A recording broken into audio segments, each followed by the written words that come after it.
Natatandaan po ninyo na umakyat at pumanik si Jesus sa langit. Okay. Ito po ay naganap sa bundok ng mga olibo, Mount of Olives in English. Si Jesus po, dinala niya yung mga disciples doon. Tapos, nagulat naman sila, Chuk! Ngek! Sana siya? Wala na! Diba? Bigla siyang, Chuk! Mabilisan pagdagit. Pero si Jesus, hindi siya dinagit.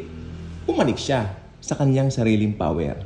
Yun, tandaan nyo tayo dadagitin niya. Pero siya, Diyos siya Walang dumagit sa kanya. Chuk! Sariling power niya. Okay. So, anong significance po nito? Ngayon, may sinabi yung angel dun sa mga taong nakatingala. Ito yung mga disipulo. Sabi ng angel, ano pang ginagawa niyo dyan? Bakit pa kayo nakanganga? Sige na, go na kayo. Okay? This same Jesus, na nakita niyong pumanik ng ganun, chuk! Ganun din siya babalik. Mabilisan lang. Ibig sabihin, mabilisan niya tayong dadagitin. Ngayon yung pagbabalik niya, ito yung kinalilituhan ng karamihan Yung pagbabalik daw niya, sabi nila, second coming, which is true. Check, fact check yan. Pero ang problema, anong klaseng pagbabalik? Tandaan ninyo, si Jesus babalik para sa believers at babalik siya with the believers. Again, babalik siya para sa believers at babalik siya kasama ang mga believers. Doon muna tayo sa babalik siya para sa mga believers. Ito po yung the rapture. Ito po yung anytime, iniintay po natin na magaganap. Wala po itong sign, wala itong anything.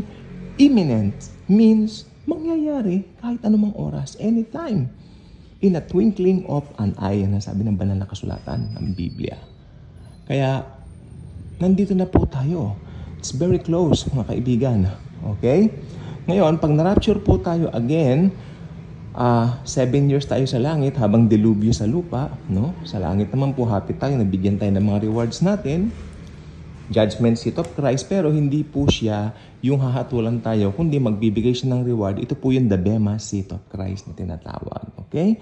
So, yan po. Gusto ko po sabihin sa inyo, anytime, ang event that we are waiting right now is the rapture of the church. Totoo po ang rapture.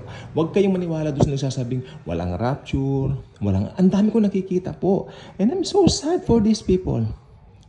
Alam niyo po ba, pag hindi ka naniniwala na sapat na yung ginawa ni Jesus sa cross, pag hindi ka naniniwala na si Jesus lang ang salvation mo, kung ano-anong doktrina ang maiimbento mo, at ang mangyayari sa'yo, ang ending mo, bagsak, sablay ka. Baka maimpyerno ka pa. Naniniwala ka na wawalang kaligtasan. Kasi hindi ka naniniwala na sapat na yung ginawa ng Panginoong Jesus sa cross. Kaya baka impyerno pa rin bagsak mo kahit mabubuting gawa mo, yung mga works mo, yung mga ginagawa mo. Wala po yung mga works na yan. Okay? Ang works po maganda. Lumalabas po sa atin yan. We are created for good works. Pero hindi tayo created para maligtas sa pamamagitan ng good works. Of course, ang nagligtas sa atin ang biyaya lang ng Panginoon. Pero dahil ligtas ka, nagagawa ka ng mabuti. Okay? So, ang magdadala sa atin sa langit, ang magra-rapture sa atin, yung pananampalataya lamang natin kay Lord Jesus. At pag nanampalataya ka kay Lord Jesus, meron kang eternal security knowing na yung pagmamahal niya ay malakas, very strong, walang kapara, walang katumbas, walang kapares, kaya ang salvation mo hindi mawawala. Walang makakapaghiwalay sa atin kay Kristo Jesus. Forever tayong saved, forever tayong ligtas, forever tayong mahal ng Diyos Ama dahil ang Diyos Anak namatay para sa atin at muling nabuhay at ang Diyos Espiritu Santo tinatakan tayo ng seal of ownership. Rest assured mga kapatid ko kay Kristo, hindi nawawala ang salvation. At dahil nanimpalataya ka lamang sa Panginoong Hesukristo, yan ang magdadala sa iyo sa rapture. Yan ang magpapanik sa iyo sa rapture. Yan ang passes mo sa rapture. Faith alone in Jesus Christ. You cannot add anything to what the Lord has done already on the cross for us. It's perfect. Perfect.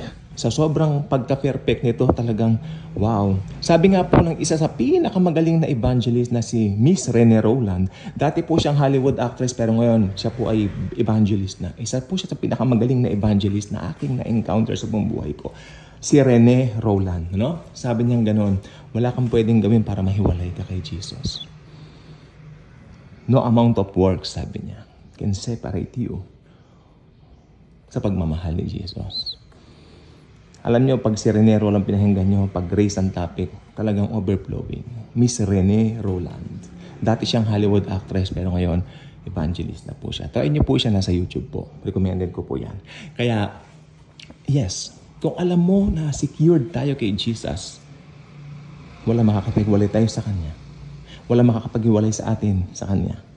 Alam natin, anytime, dadagitin niya na tayo sa Kanyang pagbabalik para kunin tayo. Yan ang The Rapture. Bye-bye.